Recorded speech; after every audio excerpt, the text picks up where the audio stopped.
Narmada Eshala audio సిరీస్కి స్వాగతం. నేను మీ Narmada. Romantic love story contract పెళ్లి భాగం 37.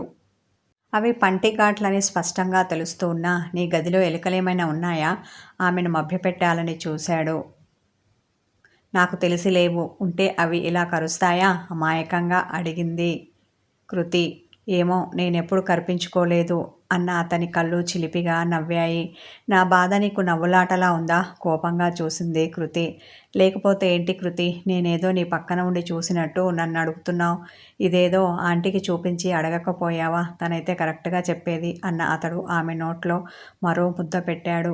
అది తినేసి, ఎందుకో తెలియదు కిరణ్, అమ్మని అడగాలంటే భయంగా ఉంది. ఎందుకంటే రాత్రి నేను డ్రింక్ చేశాను కదా, అయినా ఆ విషయం చెప్పాననుకో ఆలోచనగా అంది. అది చెప్పినప్పుడు ఇదెందుకు చెప్పలేదు? ఆమెను సూటిగా చూశాడు కిరణ్. పెదాలు బిగించి భుజాలు కదిపింది తప్ప మాట్లాడలేదు కృతి. రేపోసారి డాక్టర్ దగ్గరికి వెళ్దామా? ఒకవేళ నువ్వు అన్నట్టు ఎలుక కరిస్తే టీటీ తీయించుకోవాలి కదా, హెల్త్ కాన్షియస్ని దృష్టిలో పెట్టుకొని అంది. తల ఆడించాడు కిరణ్. ప్లేట్ ఖాళీ కావడంతో ఇంకొంచెం పెట్టనా అడిగాడు. వద్దని తల అడ్డంగా ఆడించింది కృతి. అతడు ప్లేట్ సింక్లో పెట్టేసి, ఏమీ ఆలోచించకుండా వెళ్ళి పడుకో అన్న కిరణ్ తన గదికి వెళ్తుంటే అతని వెనకాల ఆమె వచ్చింది. నువ్వెక్కడికి? గదిలోకి వచ్చిన కృతితో అన్నాడు. నాకు నా గదిలో పడుకోవాలంటే భయంగా ఉంది. నేల చూపులు చూసింది. ఆమె ఇంత బేలగా ఉండడం కిరణ్ ఎప్పుడూ చూడలేదు. అతనికి బాధగా అనిపించింది. నిజంగా రాత్రి ఏం జరిగింది? అతను అనుకోవడమే కాదు, ఉదయం నుండి ఆలోచిస్తూనే ఉన్నాడు. కేవలం డ్రింక్ అయితే ఇంత మెమరీ లాస్ ఉండదు. అందులోనూ నేనేమీ ఇది మొదటిసారిగా తాగలేదు. రెగ్యులర్గా కాకపోయినా కొద్దిగా అలవాటుంది. ఎప్పుడూ లేనిది ఈసారి ఎందుకు ఇలా జరిగింది? ఈ విషయమై బుర్ర బద్దలు కొట్టుకుంటూనే ఉన్నాడు కిరణ్. నీకు భయంగా ఉంటే వెళ్ళి ఆంటీ దగ్గర పడుకో అన్న అతడు మంచం మీద బెడ్షీట్ సరిచేశాడు. ఈ ముక్క నేను భోజనానికి ముందే అడిగాను. నువ్వేమీ చిన్నపిల్లవి కావు. పైగా పెళ్ళైంది. భర్త కూడా ఇక్కడే ఉన్నాడు. భయంగా ఉంటే వెళ్ళి అతని దగ్గర పడుకో. అంతేకాని అమ్మ కూచిలా నా చంకన చేరాలని చూడకు. ఎవరికైనా తెలిస్తే నిన్ననరు, నన్ను అంటారు అని నా మొహం మీద చెప్పేసింది. అమ్మ చాలా మారిపోయింది కిరణ్. పైగా నేను డ్రింక్ చేశానని చాలా కోపంగా ఉంది. ప్లీజ్, నేను నీతో పాటు ఇక్కడే పడుకుంటాను అన్న ఆమె మంచం మీద కూర్చుంది. కిరణ్ గుండె గొంతులోకి వచ్చినట్టు అయింది. ఇక్కడ? నోరు తెరిచాడు. అవును, ఇక్కడే అంటూ ఆమె మంచం మీద నడుము వాల్చింది. అది చూసి, మరి నేనెక్కడ పడుకోను? గదిలో సోఫా లేకపోవడం చూసి అన్నాడు కిరణ్. ఎక్కడో ఒక చోట పడుకో అంటూ ఆమె కళ్ళు మూసుకుంది. అతడు తలుపు తీసుకుని వెళ్తుంటే గబుక్కున కళ్ళు తెరిచి, ఎక్కడికి? వెనక నుండి అడిగింది. మ్యాట్ తెచ్చుకుంటాను అతడు అనగానే ఒక్క ఉదుకున అతని చెంత చేరి చెయ్యి పట్టి ఆపేసింది. ఏమైంది? వెనక్కి తిరిగి అన్నాడు కిరణ్. ఇప్పుడు నువ్వు మ్యాట్ కోసం వెళ్ళావంటే అమ్మ నన్ను చంపేస్తుంది. ఇదంతా ఏమీ వద్దు. మంచానికి నువ్వు ఒకవైపు పడుకో, నేను ఒకవైపు పడుకుంటాను. నేను అస్సలు డిస్టర్బ్ చెయ్యను అంది కృతి. నువ్వు చెయ్యవు, కానీ నేనవుతాను గునుక్కున్నాడు కిరణ్. ఏదో అన్నట్టున్నావు, వినిపించక అడిగింది కృతి. ఏమీ లేదు, నువ్వు పడుకో అన్న అతడు మంచం హెడ్కి ఆనుకొని కూర్చున్నాడు. నిద్రొస్తోంది అన్నావు కదా, మళ్ళీ కూర్చున్నావేంటి? ఆవలిస్తూ అడిగింది కృతి. నువ్వు హాయిగా నిద్రపో. నీ అందాలను చూస్తూ నేను జాగారం చేస్తాను మనసులో అనుకున్న కిరణ్ ఏమీ లేదని తల అడ్డంగా ఆడించాడు. అయితే పడుకోమరి అంది కృతి. ఎందుకో తెలియదు, ఆమె మనసంతా దిగులుతో నిండిపోయింది. విషయం ఇది అని తెలిస్తే ఏ గొడవ ఉండదు. అది తెలియకుండా ఉంటే ఆలోచనలు ఎప్పుడూ దాని చుట్టే తిరుగుతాయి. ఒక క్లారిటీ వచ్చే వరకు మనసు దిగులు గూటిలో కూర్చుంటుంది.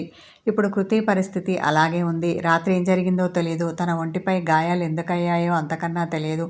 అది తెలిసే వరకు ఆమె పరిస్థితి ఇలాగే ఉండేలా ఉంది. కిరణ్ ఆమెకు తగలకుండా మంచం మీద సర్దుకొని పడుకున్నాడు. మంచం చిన్నగా ఉండడంతో ఎంత వద్దనుకున్నా అతని భుజం ఆమెకు తగులుతోంది. ఇలా కాదని పక్కకు ఒత్తిగిల్లి పడుకున్నాడు. కిరణ్ గోముగా పిలిచింది కృతి. నిద్రలోకి జారుకుంటూ ఊ అని మత్తుగా పలికాడు కిరణ్. భయంగా ఉంది అంది ఆమె. ఎందుకు అన్న అతడు నిద్రలోకి జారుకున్నాడు. ఆమె ఏం చెప్పిందో అతని బుర్రకు చేరలేదు. వింటున్నాడు అనుకున్న ఆమె తన మనసులోని బాధంతా చెప్పేసింది. అతని నుండి ఎలాంటి రెస్పాన్స్ లేకపోయేసరికి అప్పుడు డౌట్ వచ్చింది కృతికి. అతని భుజం పట్టుకొని కిరణ్ అంటూ కదిపింది. అతడు పలకలేదు. అప్పటికే అతడు గాఢ నిద్రలో ఉన్నాడు. ఆ విషయం అర్థమవ్వగానే రోషం పొడుచుకొచ్చింది కృతికి. అరే, నేను నా బాధంతా వెళ్ళబోసుకుంటే ఇలా ఎలా నిద్రపోతావు నువ్వు? చెప్పేది వినాలి కదా, ఆ మాత్రం కామన్ సెన్స్ లేదా? అతడు నిద్రలో ఉన్నాడని తెలిసినా తిట్టింది. విసుగొచ్చి సైలెంట్గా పడుకుంది. డే అంతా పడుకోవడం వల్ల ఆమెకు నిద్ర పట్టలేదు. అసహనంతో మంచం మీద ఇటు అటు దొర్లింది. ఆమె ఎటు కదిలినా అతడు టచ్ అవుతూనే ఉన్నాడు. ఇలా కాదు అనుకొని కిరణ్ని వెనక నుండి హత్తుకొని పడుకుంది. అతని స్పర్శ తనకెంతో సుపరిచితం అనిపించింది. అది రాత్రి తాలూకు అనుభవం అని ఆమెకు తెలియలేదు. కానీ మనసుకు హాయినిచ్చింది. కళ్ళు మూసుకొని పడుకున్న ఆమె చిన్నగా నిద్రలోకి జారుకుంది. నిద్రలో ఉన్నా కానీ కిరణ్కి ఆమె స్పర్శ తెలిసింది. అది మత్తుగా అనిపించింది. మరింత మత్తుగా నిద్రపోయిన అతడు కలగంటున్నాను అనుకున్నాడు. ఆ కలలో ఆమెను అల్లుకుపోయినట్టు అనిపించింది. అంత తనకు నచ్చినట్టు కలగంటూ అతడు ఆమెను మరింత దగ్గరికి తీసుకున్నాడు. అతని చేతులు ఆమె తనువును తడుముతున్నాయి. తన పెదాలకి ఆమె దేహం తగిలిన చోటల్లా ముద్దు పెట్టాడు. నిద్రలో ఉన్న కృతి కూడా అది కళ అనుకుంది. అతని చర్యలకు స్పందిస్తూ మత్తుగా ములిగింది. అతడు తనకు తెలియకుండానే ఆమె మీదికి చేరిపోయాడు. ఆమె పెదాలను అందుకొని డీప్గా కిస్ చేయడం మొదలుపెట్టాడు. ఆమెకు ఊపిరి ఆడలేదు. కళ్ళు తెరిచింది. అతన్ని బలంగా పక్కకు నెట్టింది. అతడు ఎగిరి కింద పడ్డాడు. అప్పుడు కానీ అతని నిద్రమత్తు వదలలేదు. కళ్ళు తెరిచి నేల మీద పడి ఉండడం చూశాడు. నేనిక్కడ ఉన్నానేంటి అనుకున్న అతడు తలెత్తాడు. కాళికాదేవిలా పెద్ద పెద్ద కళ్ళేసుకొని కోపంగా చూస్తున్న కృతి కనిపించింది. ఏమైంది? అమాయకంగా అడిగాడు కిరణ్. నీ దగ్గర పడుకున్నానని అడ్వాంటేజ్ తీసుకుంటున్నావా అన్న ఆమె అతన్ని మరింత కోపంగా చూసింది. నేనేం చేశాను? మరింత అమాయకంగా ముఖం పెట్టాడు కిరణ్. ఇంకోసారి అలా అడిగావు అంటే చంపుతా. నిద్రలో ఉన్న నన్ను అలా ముద్దు పెట్టడానికి నీకు మనసెలా వచ్చింది అంటూ చూపులతోనే అతన్ని చంపేసేలా చూసింది కృతి.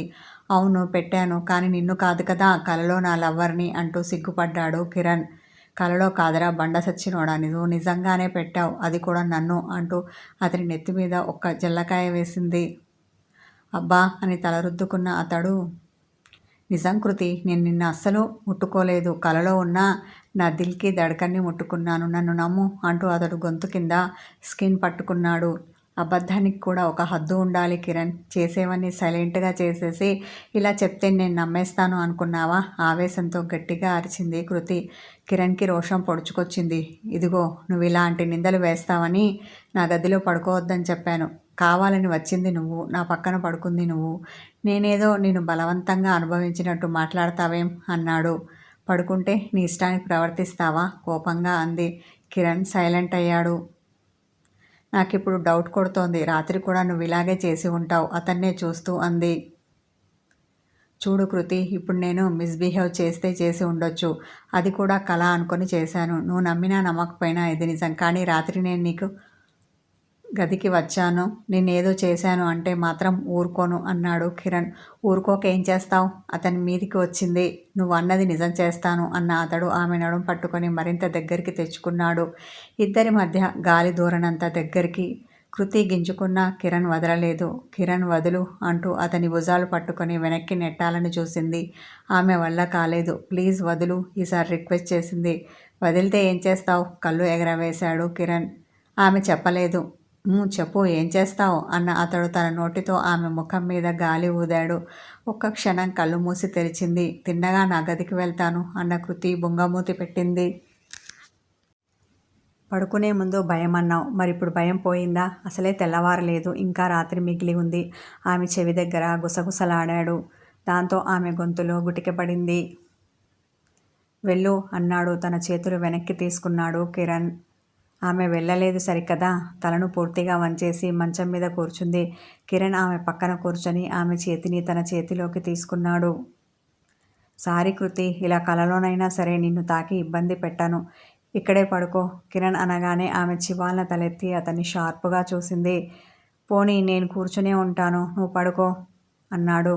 నీ త్యాగం నాకేం అవసరం లేదు పెడసరంగా మాట్లాడింది కృతి. అయితే ఇప్పుడు నన్నేం చేయమంటావు? పోనీ నన్ను వెళ్ళి నీ గదిలో పడుకోమంటావా? విసుక్కున్నాడు. తల అడ్డంగా ఊపేసి ఇక్కడే పడుకో, కానీ బుద్ధిగా ఉండు, తింగరి వేషాలు వెయ్యకు అన్న ఆమె మంచానికి ఒకవైపు ఒదిగి పడుకుంది. ఉఫ్ అని నోటి నిండా గాలిని బయటకు వదిలి తన భారాన్ని దింపుకున్నాడు కిరణ్. అతడు పడుకున్నాడు, కానీ చాలాసేపటి వరకు నిద్ర పట్టలేదు. నేను రాత్రి కూడా ఇలాగే తనను దగ్గరికి తీసుకున్నానా అన్న అనుమానం వచ్చింది అతనికి. కానీ అది నివృత్తి కాలేదు. తెల్లవారుజామున నిద్రలోకి జారుకున్నాడు. సరిగ్గా అదే సమయంలో కృతికి పీడకల వచ్చింది. ఆమె భయపడుతూ కిరణ్ని ఖర్చుకుపోయి పడుకుంది. ఆలస్యంగా మెలకువ వచ్చిన కిరణ్కి తన ఎదపై పడుకొని నిద్రపోతున్న కృతి కనిపించింది. అతని పెదవులపైకి చిరునవ్వు వచ్చింది. తన పెదాలను ఆమె నుదురుకి తగలకుండా ఆనించి ముద్దు పెట్టాడు. ఆమె చుట్టూ చేతులు వేసి తన కౌగిలిలో పొదుముకోవాలి అన్న చిలిపి కోరిక పుట్టింది. కానీ రాత్రి కృతి అన్న మాటలు అతనికి గుర్తుకు వచ్చాయి. దాంతో అతడు ఆ పని చెయ్యలేదు. ఆమె మేని స్పర్శను అనుభూతి చెందుతూ అలాగే పడుకున్నాడు. కాసేపటికి కృతి కదిలింది. అతడు వెంటనే తన కళ్ళు మూసుకొని నిద్ర నటించాడు. కళ్ళు తెరిచిన కృతి తను కిరణ్ హృదయంపై పడుకొని ఉండడం చూసి సిగ్గుపడింది. చాచా, నేనేంటి ఇలా పడుకున్నాను అని తనను తాను తిట్టుకుంది. ఇంకా నయం కిరణ్ లేవలేదు, లేదంటే నన్ను తిట్టి నువ్వు చేసిందేంటి అంటూ గోల చేసేవాడు అనుకున్న కృతి చిన్నగా లేచి తన గదికి వెళ్ళింది. ఆమె వెళ్ళాక కళ్ళు తెరిచిన కిరణ్ నవ్వుకున్నాడు. అతడు లేచి ఫ్రెష్ అప్ అవుదాము అనుకుంటూ ఉండగా అతని సెల్ రింగ్ అయింది. చేతిలోకి తీసుకున్నాడు. హారిక చేసింది. లిఫ్ట్ చేసి చెప్పు హారిక అన్నాడు కిరణ్. సార్ అంటూ ఆమె ఏదో చెప్పింది. అలాగా అన్న కిరణ్ కనుబొమ్మలు ముడిచాడు. ఈ విషయం మేడంకి చెప్పి త్వరగా రండి సార్ అంది ఆమె. అలాగే అన్న అతడు కాల్ కట్ చేశాడు. వెంటనే కృతి గదికి పరిగెత్తాడు. తలుపు ముందుకు వేసి ఉంది. తోసుకొని లోపలికి వచ్చాడు.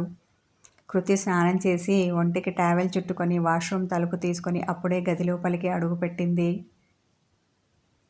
ఆమెను అలా చూడగానే అతని కళ్ళు పెద్దగా తెరుచుకున్నాయి. వచ్చిన మాట మరిచాడు. అలాగే నిలబడిపోయాడు కిరణ్. ఈ కథ కొనసాగుతుంది. హాయ్ వ్యూవర్స్, ఈ స్టోరీ నచ్చితే లైక్ చేయండి, కామెంట్ చేయండి, హైప్ చేయండి. సబ్స్క్రైబ్ చేసుకునే వాళ్ళు నా ఛానల్ని సబ్స్క్రైబ్ చేసుకోండి. Thank you.